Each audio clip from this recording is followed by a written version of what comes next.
इस कार्यक्रम के पुण्यार्जक हैं शैलेश कुमार जैन, अर्चना शैलेश कुमार जैन, आदित्य आर्या जैन, तुमसर, महाराष्ट्र। नमो अरिहंताणम, नमो सिद्धाणम, नमो आयरीयाणम, नमो अध्यायाणम, नमो लोए सौसाहुनम। बोलो पंच परमेष्टि भगवान की जय। 1008 से आदिनाथ भगवान की, अंतिम तीर्थेज भगवान महावीर स्वामी की जय। बोलो आचार्य भगवान गुरुवर श्री विशुद्ध सागर मुनि महाराज की जय। बोले मुनि श्री श्रवण सुप्रभ सागर जी महाराज की जय। जय मुनि श्री श्रवण प्रणत सागर जी महाराज की जय। जन बंधु, समीचीन विकल्पों का सम्यक समाधान, इस कार्यक्रम में मैं आप सभी का स्वागत करता हूं। सुप्रभुवाद चैनल की प्रस्तुति सम्यक समाधान।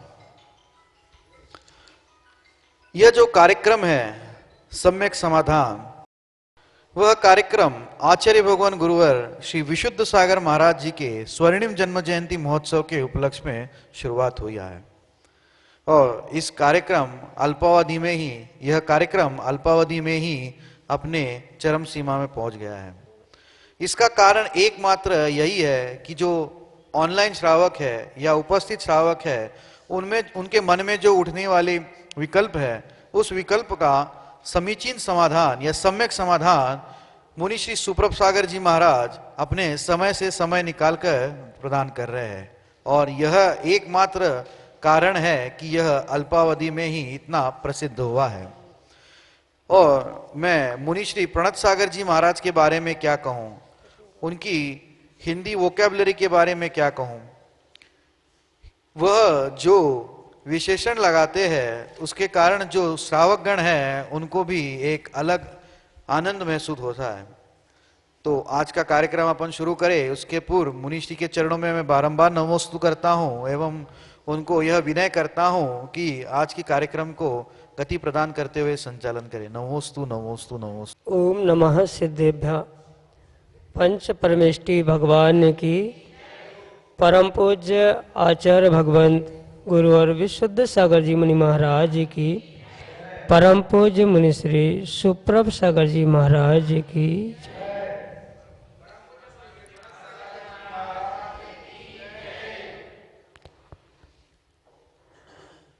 हम सभी का परम सौभाग्य है कि हम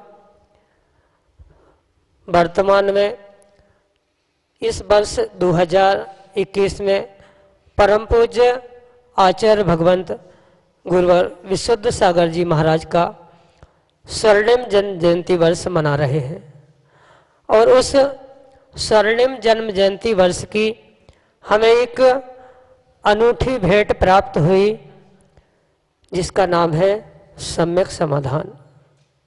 सम्यक समाधान सम्यक ज्ञान की एक ऐसी अनूठी विधा, एक आत्म कल्याण का ऐसा कार्यकारी उपाय जो हमारे कल्याण का मार्ग प्रशस्त करने वाला है और देश भर से अनेकानेक समीचीन प्रश्न हमें यहाँ प्रतिदिन प्राप्त हो रहे हैं और परम पूज्य आचार्य भगवंत गुरुवर विशुद्ध सागर जी महाराज के मंगल सुभाषिष से, उन्हीं के सुयोग्य शिष्य परम पूज्य मुनि श्री सुप्रभ सागर जी महाराज के मुखार बिंदु से प्रतिदिन हम अपने समीचीन विकल्पों का सम्यक समाधान प्राप्त कर रहे हैं।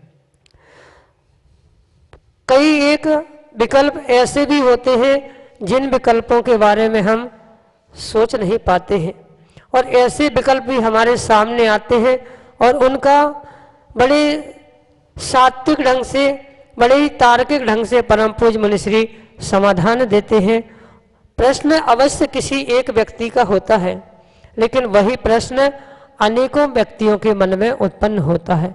ऐसे एक प्रश्न के अनेकानेक जीवों के समाधान प्रदान करने वाला यह सम्यक समाधान।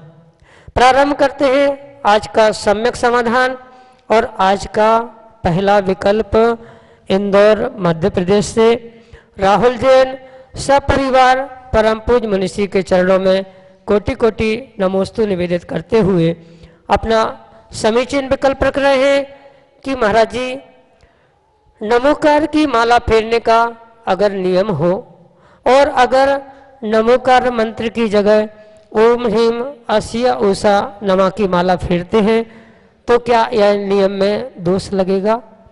हमारे समीचीन विकल्प का सम्यक समाधान करने की अनुकंपा करें। नमोस्तु महाराज जी, नमोस्तु। ओम नमः सिद्धम। परम पूज्य आचार्य भगवान गुरुवर विशुद्ध सागर जी महाराज के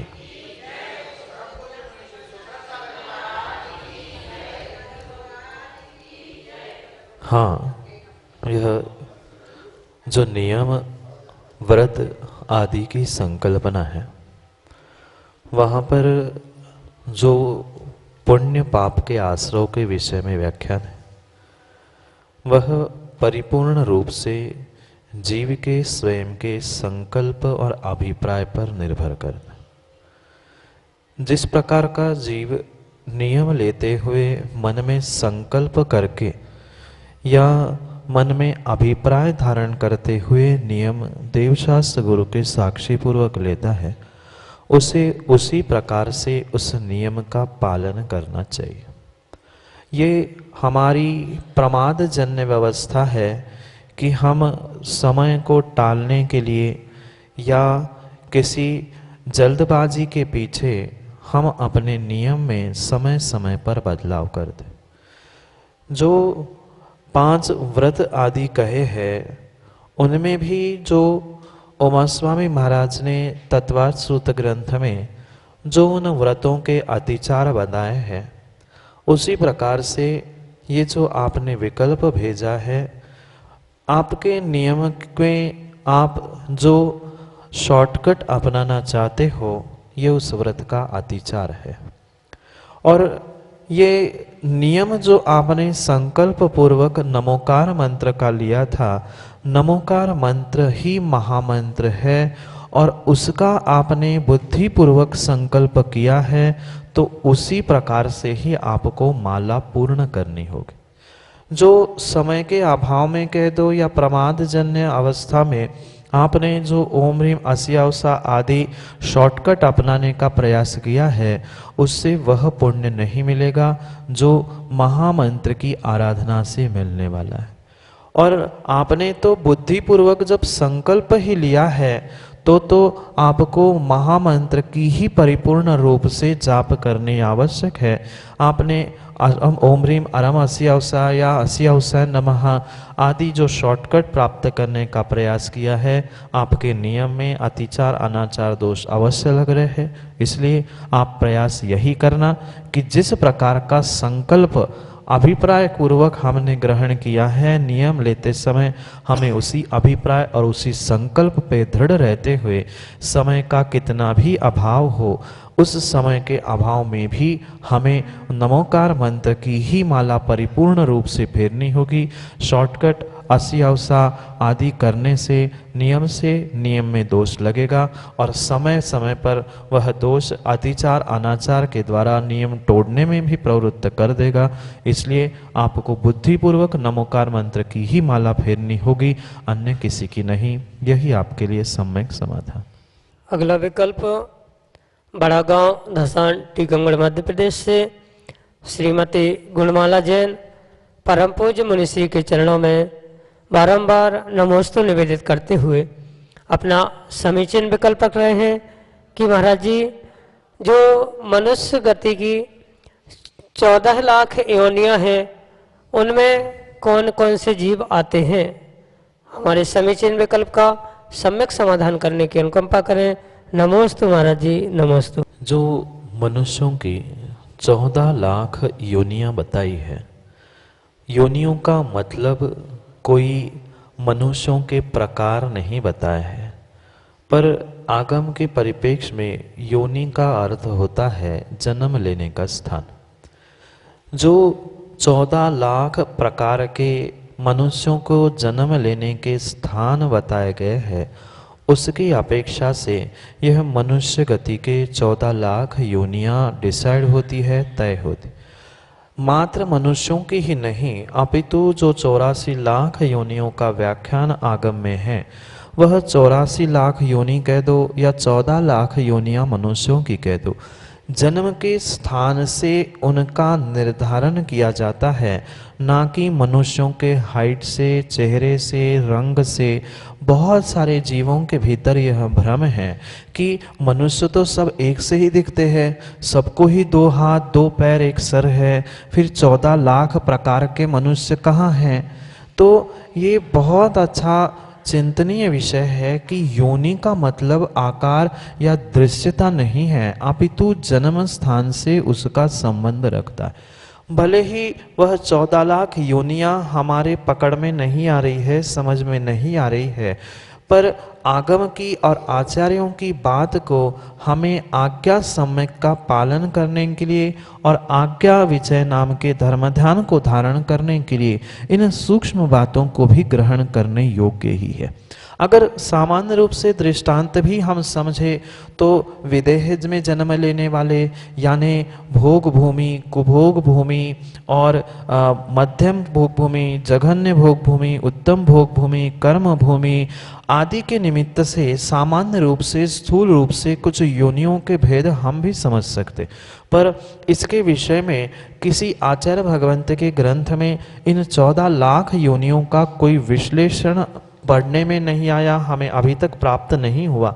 इसलिए इसके विषय में कोई ऐसा विशेष वर्णन करने योग्य बात नहीं है, पर सामान्य रूप से भोग भूमि, कुभोग भूमि या कर्म भूमि इसके निमित्त से कोई विद्याधर, कोई मनुष्य, कोई भूमि गोचरी, अनेक प्रकार के इन योनियों से हम इन 14 लाख योनियों का अनुमान कर सकते हैं, क्योंकि आगम में मात्र प्रत्यक्ष प्रमाण ही प्रमाण नहीं है, अपितु स्मृति, प्रतिविज्ञान, तर्क, अनुमान और आगम, इन 5 बातों को भी आचार्य माणिकानंदी स्वामी ने परिक्षमक सूत्र में प्रमाण कहा है, जो कि परोक्ष प्रमाण है।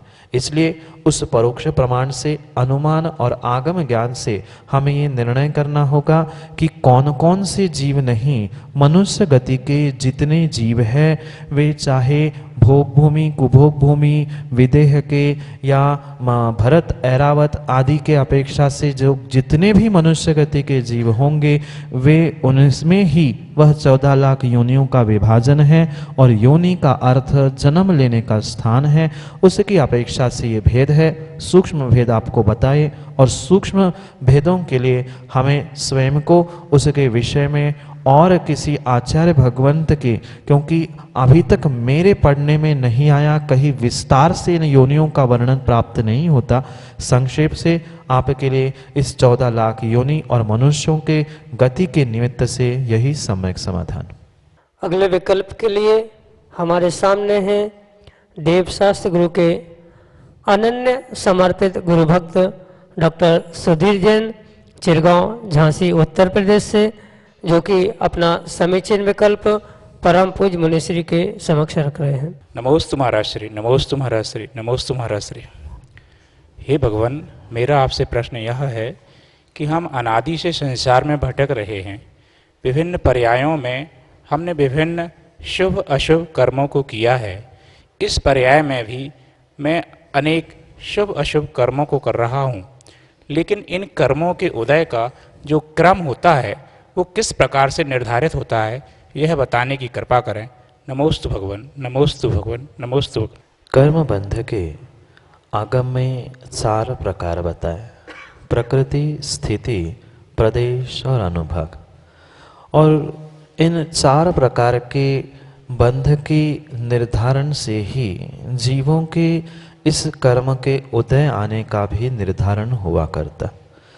जैसे कर्म की प्रकृति होती है और जैसे उस कर्म की प्रकृति के अनुसार उसका स्थिति, अनुभाग और प्रदेश का बंध हुआ करता है, ऐसे ही उन कर्म बंध के साथ साथ एक अबाधा काल की व्यवस्था हमारे आगम में बताई गई। उन 4 कर्म बंधों की व्यवस्था को समझाना आपको ज़रूरत नहीं है, क्योंकि डॉक्टर साहब उनको आपने जाना है। पर जिस क्रम के विषय में आपने पूछा है, बहुत सारे जीवों को इस क्रम को लेकर बहुत सारी अच्छी और बुरी मान्यताएं है, या मैं कह दूँ उसे लेकर बहुत सारे जीवों में बहुत सारे भ्रम है। पर इन क्रमों के विषय में, क्योंकि ये कर्म का उदय में आना ही एक प्रकार की पर्याय है, तो जरूरी नहीं है कि कर्म जो उदय में आने वाले हैं उसका जो निर्धारण है वह कहीं भी किसी में भी वह बंधा हुआ क्रम नहीं है। या जो वर्तमान में चंद्र जैसे जीव क्रमबद्ध की बात करते हैं, ऐसा पर्याय और कर्मों का कहीं हमारे आत्मा से क्रम बंधा नहीं है। पर क्रम है ये भी परम सत्य है। क्रम का बंधना भिन्न है और उन कर्म का उदय में आने का क्रम नियतपना भिन्न है। क्योंकि जो क्रम नियतता है वह उन 4 प्रकार के कर्मों के बंधों पर डिपेंड करता है, अवलंबित होता है। जैसे जिस कर्म की स्थिति होती है या कर्म का जैसा अनुभाग होता है, माना कि किसी कर्म की स्थिति हमने 2 वर्ष की बांध के रखी है, 2 वर्ष तक हमें दर्शनावरणी का, जैसे अभी कोरोना के काल में 6 महीने 4 महीने का जो दर्शनावरणी आदि का उदय सभी का था, तो ये माना कि 2 वर्ष का अगर उसका अनुभाग और स्थिति बंध है तो उस स्थिति बंध के अनुसार ही उसका आबादा काल तय किया जाता है। प्रत्येक कर्म की प्रकृति के अनुसार उसके आबादा काल का गणित भिन्न भिन्न है। आबादा काल का मतलब है कर्म बंधने के बाद उसको उदय में आने के लिए जो काल समय लगता है उसे आबादा काल कहा जाता है। और वह आबादा काल भी जीवों के अनुभाग पर और स्थिति पर महत्वपूर्ण रूप से डिपेंड करता है, अवलंबित होता। माना कि किसी जीव ने 1 ही मिनट पाप किया पर तीव्रता से किया है तो उसका अनुभाग अधिक होता है, और किसी ने 1 घंटे कसाई की पर उसका अगर तीव्रता उसकी कम होगी तो उसका अनुभाग और स्थिति भी कम होने की संभावना होती है। और इन स्थिति अनुभाग के अनुसार उसने कितनी तीव्रता से शुभ अशुभ क्रियाएं की है, कितने स्थिति तक उसका आश्रयबंध हुआ है, इन सभी का गणित जोड़कर अपने अपने प्रकृति के अनुसार उसके विषय में उसका आबाधा काल कहा जाता है। और जिसका जितना जैसा आबाधा काल होता है, यानी कर्म उदय में आने का जो काल होता है, उस क्रम से ही वह कर्म उदय में आते हैं। इसलिए यह हम नहीं कह सकते कि इस पर्याय का कर्म अगले पर्याय में आएगा या इस पर्याय में ही आएगा।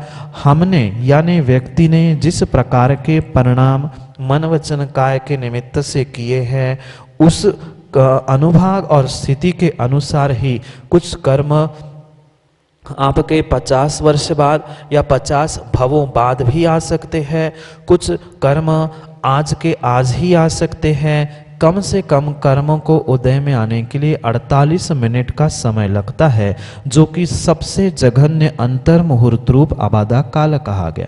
कभी कभी ऐसा भी देखा जाता है कि हमने सुबह कुछ सोचा था और शाम को वह घटित होते हुए भी दिखता है। कुछ हमने किसी का बुरा सुबह किया और तुरंत वह कर्म दूसरे दिन हमारे उदय में आया, हमने दूसरे को अंतराय डाला, तुरंत किया। जब पुण्य का तीव्र उदय होता है तो उस तीव्र पुण्य हो चाहे पाप हो, जब इन कर्मों का तीव्र उदय होता है तब हमारा वर्तमान का पुरुषार्थ कभी उसके लिए सहयोगी नहीं बनता, क्योंकि तीव्र कर्मोदय चाहे पुण्य हो चाहे पाप रूप हो, उन दोनों में हमारा पुरुषार्थ फलीभूत नहीं होता। फिर उस पुण्य क्रिया, माना कि पाप का तीव्र उदय चल रहा है और हम सुबह शाम तीव्र पुण्य भी करने की पुरुषार्थ कर रहे हैं, पर वह तुरंत उदय में इसलिए नहीं आ पाएगा क्योंकि उसका आबादा काल वर्तमान के कर्म के उदय के निमित्त से और आगे बढ़कर वह कभी भविष्य में भी उदय आ सकता है। इसके लिए ये कर्णानियोग के जो सिद्धांत है उसको समझकर हम अनुमान से ही उसका निर्णय कर सकते हैं कि इसका इतना आदि। इसका विशेष रूप से वर्णन आप लब्धिसार क्षपणासार जैसे ग्रंथों में, जहाँ पर परिणामों का गणित बताया गया है, कौन से परिणाम कितने अंशों में करने पर उसका क्या फल कैसा होता है, ये सब कुछ व्याख्यान हमारे आगम ग्रंथों में लब्धिसार क्षपणासार जैसे ग्रंथों में किया है। उससे आपको उसका उत्तर मिलेगा, पर सामान्य रूप से उसका क्रम अपने अपने अनुभाग बंध और स्थिति बंध के अनुसार जो अबाधा काल होता है उसके अनुसार ही कर्म उदय में आते हैं। इसीलिए तो प्रत्येक जीव को कहा जाता है कि प्रत्येक पल प्रत्येक समय संभल कर जियो, कब कौन सा उदय में आए, कौन किसके लिए कब अबाधा काल, कब हम बंध कर रहे हैं। इसलिए विवेक पूर्वक जीना ही हमारे लिए श्रेयस्कर होता है। यही आपके लिए क्रम और बंध के विषय में संक्षेप से सम्यक समाधान। अगले विकल्प के लिए ललितपुर उत्तर प्रदेश से हमारे सामने हैं मुमुक्षु चंद्रेश जी, निहाल चंद जी चंद्रेश, जो कि अपना समीचीन विकल्प परम पूज मनीश्री के समक्ष रख रहे हैं। बोलो आचार्य विशुद्ध सागर जी महाराज की जय। जय मनीश्री सागर जी महाराज की जय। जय बोले मनीश्री प्रणत सागर जी महाराज की जय। समीचीन विकल्प का सम्यक समाधान। महाराज जी, मेरा विकल्प है कि नर जन्म हमने लिया है, किन का सफल है किन का असफल है, कृपया संक्षेप में समझाने की कृपा करें। नर जन्म सफल उसी का है जिसने इस नर जन्म को प्राप्त करने के बाद जिस कार्य के लिए नर जन्म मिला है उस कार्य को करने में अपने नर जन्म के आयु के निषेकों को व्यतीत किया। बहुत अच्छी बात तो जन्म की या मनुष्य पर्याय की यही है, जिसे आगम के परिप्रेक्ष्य में आचार्यों ने कहा है कि किसी जीव को यह नरतन नर पर्याय मनुष्य तन मिला है तो उसका एकमेव उपयोग आगम में बताते हैं कि जीवन में संयम को धारण करके मनुष्य को पुरुष को दिगंबरी दीक्षा और महिला को आर्यिका दीक्षा लेकर ही इस मनुष्य भव की मनुष्य पर्याय की सफलता को प्राप्त करना होगा। अगर इस कार्य को करने में जीव किंचित भी असफल है तो उसका जीवन परिपूर्ण रूप से असफल है। आप ये सोच सकते हो कि हर व्यक्ति तो दीक्षा ले नहीं सकता, तो फिर उसका मनुष्य जन्म कैसे सफल होगा।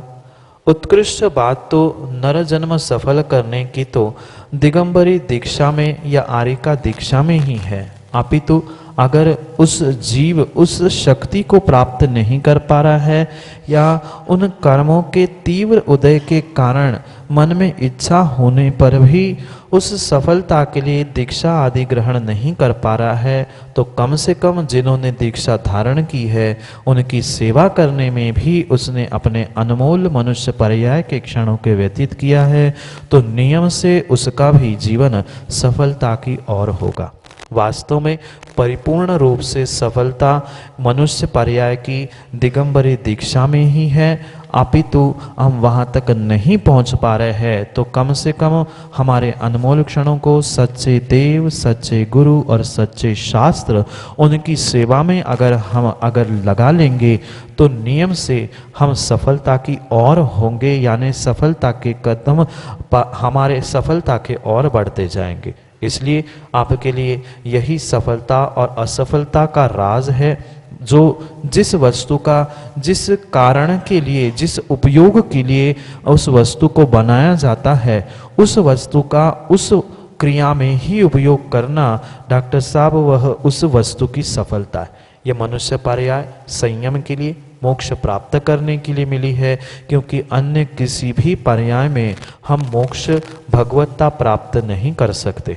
इसलिए इस मनुष्य पर्याय की वास्तव में सफलता इसका उपयोग सदुपयोग रूप मोक्ष मार्ग में लगाने के लिए है। अगर मोक्ष मार्ग में किसी कारण से हम नहीं लगा पा रहे हैं तो कम से कम मोक्ष मार्गियों की, परमात्मा की और जिनवाणी की सेवा करने में अगर उसको लगाएंगे तो नियम से हमारा बहुत शीघ्र समय आएगा कि हम उस मनुष्य पर्याय को परिपूर्ण रूप से सफल करेंगे या सफलता की और कदम बढ़ाएंगे। यही आपके लिए संक्षेप में सम्यक समाधान।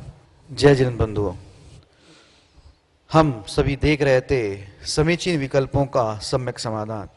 YouTube चैनल सुप्रभुवाच की प्रस्तुति सम्यक समाधान। यह कार्यक्रम प्रतिदिन 5:13 पे सुप्रभुवाच YouTube चैनल पे प्रसारित होता है। इसका पुनः प्रसारण फेसबुक के माध्यम से ही भी होता है। अगर आप फेसबुक के उपभोक्ता हो तो फेसबुक पे आप सुप्रभुवाच या श्रवण सुप्रभ सागर जी महाराज के नाम से पेज है, उस पेज के माध्यम से इसका प्रसारण होता है। आप उसके माध्यम से भी इसका लाभ ले सकते हैं।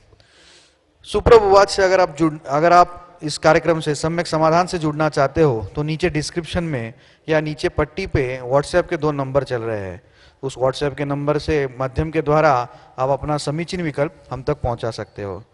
आपके सुविधा के लिए वह नंबर मैं दोहराता हूं, 870-754-8811, 870-754-8811। एक अन्य नंबर भी है 7415306441। अगर आप जीमेल के उपभोक्ता हो और अगर आप जीमेल के माध्यम से आपका समीचीन विकल्प हम तक भिजवाना चाहते हो तो हमारा ईमेल आईडी है samyak.samadhan@gmail.com। यूट्यूब चैनल सुप्रभुवाच को आप जरूर लाइक एवं सब्सक्राइब करिए और बेल आइकन को क्लिक करना ना भूले ताकि जो भी प्रवचन या जो भी चीज चैनल पे अपलोड होती है उसका आपको नोटिफिकेशन प्राप्त हो। ज्यादा समय नहीं लेते हुए मैं आज के कार्यक्रम को यही विराम देता हूं एवं मुनिद्वय के चरणों में बारंबार नमोस्तु करता हूं। नमोस्तु नमोस्तु नमोस्तु। इस कार्यक्रम के पुण्यार्जक हैं शैलेश कुमार जैन, अर्चना शैलेश कुमार जैन, आदित्य आर्या जैन, तुमसर महाराष्ट्र।